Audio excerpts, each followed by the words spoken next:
నమస్తే, welcome to our channel. నేను మెస్సిరి. జగన్ గారికి ఈసీ తొలి దెబ్బ కొట్టిందా? తొలి రోజే 50 వికెట్లు అవుటా? సో ఈ అంశాన్ని మనకి వివరించడానికి మనతో పాటు ఉన్నారు ప్రముఖ సీనియర్ జర్నలిస్ట్ జగదేవ్ గారు. నమస్కారం సార్. నమస్కారం. సార్, ఇప్పుడు చూస్తున్నట్టయితే ఎన్నికల కోడ్ అయితే నడుస్తుంది. సో ఈసీ జగన్ గారికి తొలి దెబ్బ కొట్టిందని అనుకోవాలా? 50 వికెట్లు అవుట్ అని అనుకోవాలా? ఎందుకంటే 50 వికెట్లు అవుట్ అంటే అసలు దాన్ని ఎలా చూడాలి మనం? 50 కాదు, అంటే నాకు తెలిసిన ఇన్ఫర్మేషన్ ప్రకారం 46 మంది ఇట్లా వీళ్ళని విధుల్లో వాలంటీర్లు ఉన్న వాళ్ళని, అలాగే కొంతమంది కాంట్రాక్ట్ పోస్టులు ఎవరైతే ఉన్న సచివాలయం ఉద్యోగులు కూడా కొంతమంది కాంట్రాక్ట్లు ఎవరు ఉన్నారంట, వాళ్ళపై కూడా జలిపించింది అని.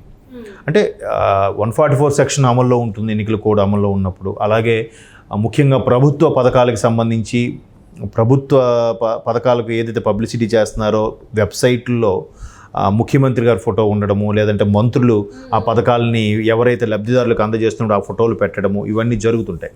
సో అవన్నిటిని కూడా తొలగించమని ఆల్రెడీ చెప్పారు చీఫ్ ఎలక్షన్ ఆయన ఆర్డర్స్ జారీ చేశారు. అయితే దాన్ని నేను మళ్ళీ మొదటి నుంచి అదే చెప్తున్నానమ్మా. ఇప్పుడు ఎలక్షన్ కమిషన్ ఎవరైతే ఉన్నారో రాష్ట్ర ఎన్నికల అధికారి, ఆయన కొన్ని ఆర్డర్స్ పాస్ చేస్తారు. ఆర్డర్స్ పాస్ చేసిగానే ఆ ఆర్డర్స్ని శిరసా వహించి అమలు పరిచేది ఎవరు?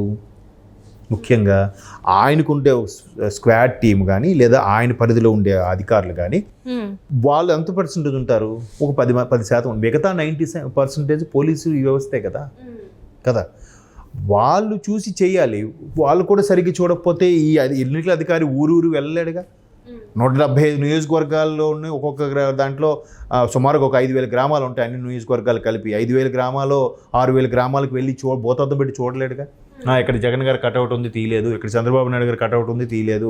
ఇక్కడ జగన్ సంక్షేమ పథకాలు నవరత్నాలను రాసున్నాయి, తీయలేదు అని చూడలేడుగా. మళ్ళీ ఇక్కడ కూడా అధికారులు కరెక్ట్గా కర్తవ్యాన్ని నిర్వర్తిస్తేనే అది అమల్లో ఉన్నట్టు. ఇప్పుడు తొలగించాలని ఆల్రెడీ ఆర్డర్స్ పాస్ చేశారు. నిన్న నైట్ నేను మెయిన్ బులెటిన్ ఒకటి 9 o'clock బులెటిన్ చూశాను.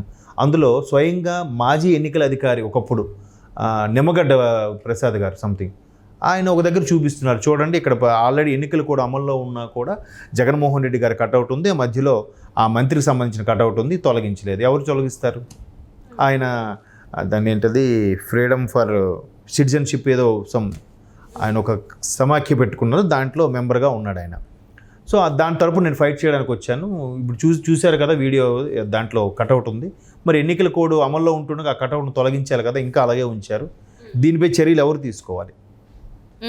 అంటే ఆల్రెడీ ఈసీ చెప్తున్నా, అంటే కఠిన శిక్షలు ఉంటాయి, ఉల్లంఘనలు దాటొద్దు అని చెప్పేసి చెప్తున్నా కూడా ఎందుకు ఈ ప్రభుత్వ పెద్దలు ఇట్లా చేస్తున్నారు అని నిన్నటికి నిన్న చూస్తున్నట్టయితే ఒక ఎమ్మెల్యే పిల్లల పరీక్షల ప్యాడ్ మీద తన బొమ్మ ముద్రించి ఇస్తున్నారు. అది ఎన్నికల కోడ్ ఉందన్నా కూడా ఎందుకు ఇలా చేస్తున్నారు అసలు? ఇప్పుడు చట్టాల మీద భయం అయితే తగ్గిందని నేను అనుకుంటున్నాను. అంటే నన్నేం చేస్తారు మన లేకపోతే అంతే కదండి. ఏమవుతుందిలే అన్న ధైర్యం లేకపోతే ఏంటి? ఇప్పుడు మొన్న ఎప్పుడు వల్లభనేని వంశీ గారి విషయం తీసుకోండి. 2019లో ఒక పోలింగ్ బూత్ దగ్గర ఏదో దురుసుగా ప్రవర్తించారనో, లేదో సంథింగ్ పర్మిషన్ లేకుండా లోపలికి వెళ్ళారనో ఏదో ఒక అంశం ఆయన మీద కేసు నడుస్తుంది. అది ఇంతవరకు క్లారిటీ రాలేదు. మొన్న ఆయనకి 3-4 సార్లు రమ్మని కూడా రాలేదు. మొన్న అరెస్ట్ చేసి తీసుకురమ్మని మేజిస్ట్రేట్గా చెప్పారట. మరి ఎన్నిసార్లు ఛాన్స్ ఇస్తారు? 4-5 సార్లు ఛాన్స్ ఇచ్చినప్పటికి కూడా అప్పుడు ఇది ఒక నెగ్లిజెన్సీ ఉంది కదా. నెగ్లిజెన్సీ ఉండదు కదా, మనం లాయర్ ద్వారా చెప్పించుకుంటే అవుతుందిలే. న్యాయాన్ని కాపాడిన లాయర్లు కూడా అలాగే అటువంటి వాళ్ళకే వాదిస్తున్నారు. మనకి దానికి ఆన్సర్ ఏమి ఉండదు ఇంకా. సో అట్లాంటి నిర్భయంగా ఉన్నప్పుడు ఇంకేముంది చెప్పండి. ఇప్పుడు నిన్న కూడా ఇంకో న్యూస్లో చూశాను, ఒక దగ్గర ఒక వ్యక్తి, ఒక పార్టీకి చెందిన లీడరు అక్కడ స్థానికంగా రెవెన్యూ వాళ్ళు వచ్చి, సార్ మీరు ఇక్కడ ఈ గోడ మీద మీ ప్రభుత్వానికి సంబంధించిన పెయింట్లు వేశారు, తొలగిద్దామంటే వాడిని తిరిగి కొట్టాడంట. అట్లనే ఒక అధికారి కూడా పోల్కి వైసీపీది ఉంటే ఇది తొలగించాలని చెప్పిన కరెంటు పోల్కి ఉంది, దానికి కూడా పెయింట్లు వేశారు. సో ఇది తీయండి అని చెప్తే వాళ్ళు పట్టించుకున్న పాపన పోలేదంట. ఎందుకు అంటే ఇంత నిర్లక్ష్యం ధోరణి ఎందుకు అంటారు? ఇప్పుడు కోర్టులు కానీ జడ్జిమెంట్ ఇచ్చేటప్పుడు కానీ మెజిస్ట్రేట్లు జడ్జిలు వాళ్ళు న్యాయబద్ధంగా ఒక తీర్పు ఇచ్చేస్తారు. తీర్పు ఇచ్చేసినప్పుడు అదే అంటున్నారు, దాన్ని అమలు పరచాల్సింది ఎవరు? పోలీస్ వ్యవస్థ. దగ్గరుండి పోలీసు వాళ్ళు రెవెన్యూ వాళ్ళు వెళ్ళి దానికి అమలు పరచాలి, లేదా అక్కడ తొలగించాలి, లేదంటే అక్కడ కూలగొట్టాలి. అవి అంతేగాని ఈ మేజిస్ట్రేట్ గారు ఈ న్యాయమూర్తి గారు డైరెక్ట్గా రంగంలోకి వెళ్ళి బాబు ఇది తీసేయండి, బాబు ఇది తీసేయండి అని చెప్పరు కదా. మరి ఇంకెక్కడ జరుగుతుంది న్యాయం? ఇంతకుముందు హైకోర్టు కూడా చాలా సందర్భాల్లో చాలా విషయాల్లో దగ్గర దగ్గర 250 పైచిలకు మొట్టికాయలు వేసిందంట ప్రభుత్వానికి కదా. అది చాలా సందర్భాల్లో మనం న్యూస్లో కూడా చూసాం. మరి దాన్ని మొట్టికాయలు వేస్తే ఎందుకు వాళ్ళు రియాక్షన్ లేదు? ఇంతకుముందు ఉన్న ఒక డీజీపీ మీద డైరెక్ట్గా హైకోర్టు ఏంటి ఎట్లాంటి మీరు డీజీపీ స్థాయిలో ఉండి ఇలా చేయొచ్చా అని అడిగింది హైకోర్టు. దానికి హైకోర్టు అంత స్థాయిలో అంత ఉన్నత ఉద్యోగికి ఒక ప్రశ్నించడమే చాలా అవమానకరంగా ఉంటుంది. అలాంటిది మొట్టికాయలు పెట్టినా కూడా వాళ్ళు ఫీల్ అవ్వట్లేదంటే ఇంకేం వాళ్ళ విజ్ఞతగా వదిలేయాలి. ఇప్పుడు మీరు ఆఫీస్కి వస్తున్నారమ్మా, ఏంటమ్మా మీరు రోజు హాఫ్ అన్ అవర్ లేట్ వస్తున్నారని అంటే నలుగురిలో నన్ను అడిగారా, ఇంకా రేపటి నుంచి కరెక్ట్గా టైంకి వచ్చేయాలి అని మీరు ఫీల్ అవ్వాలి. అలా కాకుండా చేయలేరు కదా.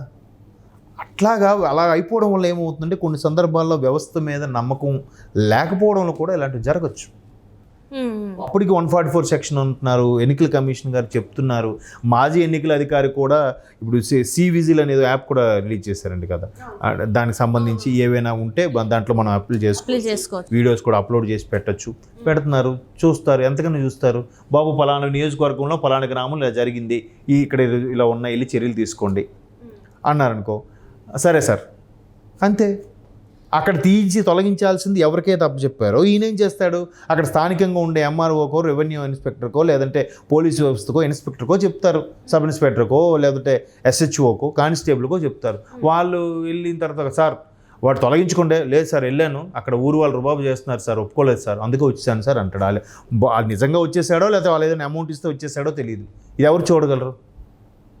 ప్రతీది పోసుకొచ్చినట్టు డెడ్ ఎండ్కి వెళ్ళి చూసి రాలేరు కదా. అవును సార్. సో దానికి సంబంధించి వీళ్ళు అధికారులు సుపీరియర్స్ ఎవరైతే ఉన్నారో వాళ్ళు పర్యవేక్షణ చేయాలి, సడన్ విజిట్లు చేయాలి. అంటే ఇందులో వాలంటీర్లు చేసినప్పుడు అక్కడ ఎవరైతే దొరికారో వాళ్ళకి అక్కడికక్కడ చర్యలు తీసుకోవాలి. మళ్ళీ మీరు రండి, మీ మీద కమిషన్ వేస్తాం, మీరు మళ్ళీ వాయిదాలకు రండి అంటే ఇంకెప్పుడు జరుగుతుంది? ఈలోగా సర్వీస్ అంతా అయిపోతుంది. సో అందుకు గొప్ప విషయం ఏంటంటే వాలంటీర్లు తొలగించామంటున్నారు. వాళ్ళని తొలగిస్తే ఇంకోళ్ళు పెట్టారేమో. అంటే అదే ఇప్పటి వరకు వాలంటీర్లతోనే అన్ని రకాలవి, అంటే ఓటర్ గురించే కావచ్చు, ఎన్ని ఓట్లు ఉన్నాయి, అంటే వాళ్ళకి ఏమేమి ఇవ్వాలి, ఎంతమంది ఉన్నారు, ఇంత వాళ్ళు గ్రాప్ చేసుకొని వాళ్ళ దగ్గర అన్ని పెట్టుకున్నారు కదా. ఇప్పుడు మరి ఆ వాలంటీర్లను తీసేస్తే మరి జగన్ పరిస్థితి ఎలా ఉంటుంది? అంటే వాళ్ళు నమ్ముకుని ఉన్నది వాళ్ళ నమ్మకం అంతా పెట్టుకుంది వాళ్ళపైనే కదా. మరి ఎలా ఇప్పుడు? అంటే ఆల్రెడీ వాళ్ళని తీసేసినా కూడా పార్టీ కార్యకర్తలు కొంత ఉన్నారు కదా, వాళ్ళకి ఆల్రెడీ ఇప్పుడు వాళ్ళని తీసేశారు విధుల్లోకి. ఇప్పుడు వీళ్ళు ఏం చేస్తారు, పోలింగ్ బూత్ ఏజెంట్ కింద ఇంకోళ్ళని పెడతారు, పెట్టి ఈ ఇన్ఫర్మేషన్ అంతా వాడి ద్వారా చేపిస్తారు. ఓకే, అదేదో సామెత ఉందమ్మా, శతకోటి దరిద్రాలకి అనంతకోటి ఉపాయాలు అన్నట్టు. ప్రతీది అంటే ఎన్నికల వ్యూహాల విషయంలో రాజకీయ పార్టీలు కానీ రాజకీయ నాయకులు అనుసరించే విధానాలు చూస్తే నిజంగా మనం ఒక 100 సినిమాలు తీయచ్చు ఆ కాన్సెప్ట్ల మీద. అది ఎలా అంత బ్రెయిన్ షార్ప్గా పనిచేస్తుందో, అంత క్రూరంగా ఎలా ఆలోచించగలుగుతారో కూడా అనిపిస్తుంటుంది ఒక్కొక్కసారి. అంతే, option A, option B, option C, option D కూడా పెట్టుకుంటారు. వాలంటీర్లు తప్పించారా, రైట్, నెక్స్ట్ లెవెల్ వీళ్ళు ఉన్నారు, లేదా కాంట్రాక్ట్ పోస్టులు ఉన్నారు, లేదా సచివాలయ ఉద్యోగులు కూడా తీసుకున్నారుగా, వాళ్ళు హెల్ప్ చేస్తారుగా, వాళ్ళ పేర్లు కూడా వస్తున్నాయి కదా సార్. మరి వాళ్ళు కొంతమంది తీసిన కొంతమందిని ఉంటారుగా. ఒకవేళ తీసేశారు, వాడు విధులకు వెళ్ళకూడదు, బట్ నెక్స్ట్ డే వాడు వెళ్తాడు. వెళ్ళినప్పుడు పొరపాటున అక్కడ అధికారి, అదేంటి నీకు తీసేశారు కదా, ఎలక్షన్ కమిషన్ ఆర్డర్స్ కూడా వచ్చాయి కదా, మళ్ళీ నువ్వు వచ్చావని అనుకో, ముందు ఈయన కొడతాడు. కొట్టగానే వీడు సైలెంట్ అయిపోతాడు. మరి మిగతా వాడు అడుగుడు, మనకెందుకు లేరు, హాలీలు పడతారులే, అందరూ అలా అనుకునే వాళ్ళే. పొరపాటున ఎవడైనా ప్రశ్నించి ప్రతిఘటించి, అదేంటి నీకు తీశారు కదా, మళ్ళీ నువ్వు విధుల్లోకి ఎందుకు వచ్చావు అని అడిగాడు అనుకోండి, వెంటనే వాడు రుబాబు చేస్తాడు. రుబాబు చేస్తే వాడు వెళ్ళి పోలీసులు కంప్లైంట్ ఇస్తాడు. పోలీసులు పట్టించుకోరు. ఇది కూడా ఒక ఆప్షన్ ఉందిగా. చెప్పలేము, అది అంటే ఏదైనా జరగవచ్చు అంటారు ఇప్పుడున్న పరిస్థితుల్లో. జరగచ్చు. ఆయన వాలంటీర్ విధులను తొలగించారనగానే సంకల గుద్దేసిన అవసరం ఏం లేదు. వెనకాల చాలా ఆప్షన్స్ ఉన్నాయి. అది బాలకృష్ణ డైలాగ్ లాగా, దాచాం లోపల ఉన్నాయి దాచిపెట్టామన్నలాగా. అంతే, అదే అంటాను. ఇప్పుడు నువ్వు తొలగించాను, నువ్వు లేవు, నువ్వు రాకూడదు, ఎందుకు వస్తున్నావు అంటే నువ్వెవడో నన్ను అడగడానికి అంటాడు. కావాలంటే పోలీసు కంప్లైంట్ చేస్తే పోలీసులు వచ్చి వాళ్ళు తిరిగి కాంప్రమైజ్, లేదు సార్ తెలిసిందే కదా సార్, లోకల్గా ఎమ్మెల్యే సార్ మంత్రి సార్ వాళ్ళ తాలూకు సార్ అంటే ఇంకేం చేస్తాడు ఈయన? అన్నీ మూసుకొని అధికారి కామ్ అయిపోవాల్సిందే. ఇది పై వరకు వెళ్తుందా? వెళ్ళదు. వెళ్ళేలోకి ఎలక్షన్స్ అయిపోయి కూడా జరుగుతున్నాయి. దీనికి ఒక పర్టికులర్గా రాష్ట్రానికి ఏ పార్టీకి కొమ్ముకాయని ఒక స్వచ్ఛంద సంస్థ లాంటివి వచ్చి, ఒక స్పెషల్ ప్లాటూన్స్ అంటారు బలగాల్ని, అటువంటి వచ్చి ఏవైనా నిర్వర్తిస్తే అప్పుడు ఏమైనా ఒకడు వచ్చి "ఏయ్, నేను ఈ లోకల్ ఎమ్మెల్యే నువ్వు నాకేంటబ్బా అంటాడు. వేరే స్టేట్ నుంచి వచ్చిన ఆఫీసరు స్థానిక ఎమ్మెల్యే మంత్రిని ఎవరిని పట్టించుకోడాడు, పడ కొట్టుకెళ్ళిపోతాడు. అటువంటి వాళ్ళతో పెట్టి చేయించుకోవాలి ఎలక్షన్ కమిషన్. అప్పుడు మీరు అన్నట్టు ఝలక్కో జగన్ గారికి ఇబ్బందో ఏదో అనుకోవచ్చు. Right sir, right, thank you so much. Thank you.